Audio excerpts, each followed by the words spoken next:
'Gangs of Godavari' నుంచి బయటికొచ్చిన Vishwak Sen mechanic Rocky movie షూటింగ్లో మళ్లీ జాయిన్ అయినట్లు తెలుస్తుంది. తాజాగా ఈ మూవీ ఫైనల్ షెడ్యూల్ని స్టార్ట్ చేశారు. 'గ్యాంగ్స్ ఆఫ్ గోదావరి' జూన్ 14న నెట్ఫ్లిక్స్లో స్ట్రీమింగ్ అవుతుంది.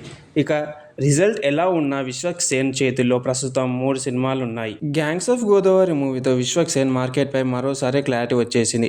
ఇక రాబోయే సినిమాలతో మంచి టార్గెట్ను చూస్తున్నాడు. యంగ్ హీరో విశ్వక్ సేన్ తాజాగా 'గ్యాంగ్స్ ఆఫ్ గోదావరి' మూవీతో ప్రేక్షకుల ముందుకు వచ్చారు. కృష్ణ చైతన్య దర్శకత్వంలో తెరకెక్కిన ఈ సినిమాకి మిక్స్డ్ రివ్యూ వచ్చింది. దీని తర్వాత మిగిలిన 2 ప్రాజెక్ట్స్ని సెట్స్ పైకి విశ్వక్ సేన్ తీసుకొని వెళ్లే అవకాశం ఉంది. మరి ఈ సినిమా బాక్సాఫీస్ వద్ద ఎలాంటి రిజల్ట్స్ను అందుకుంటుందో చూడాలి. ఇవన్నీ కూడా ఇప్పటికే అఫీషియల్గా స్టార్ట్ అయ్యాయి. రామ్ తుల్లరి నిర్మాణంలో mechanic Rocky movie majority shooting complete అయింది. 'గ్యాంగ్స్ ఆఫ్ గోదావరి' రిజల్ట్ కారణంగా ఫైనల్ షెడ్యూల్ వాయిదా పడింది. థియేటర్స్లో ఓ వర్గం మాస్ ఆడియన్స్ బాగానే ఎంజాయ్ చేశారు. దీంతో కమర్షియల్గా మూవీ బాక్సాఫీస్ వద్ద టార్గెట్ను ఫినిష్ చేసింది. వీలైనంత వేగంగా ఈ మూవీ షూటింగ్ కంప్లీట్ చేసి ఈ ఏడాదిలోనే ప్రేక్షకుల ముందుకు తీసుకొచ్చేలా ప్రయత్నాలు చేస్తున్నట్లు తెలుస్తుంది.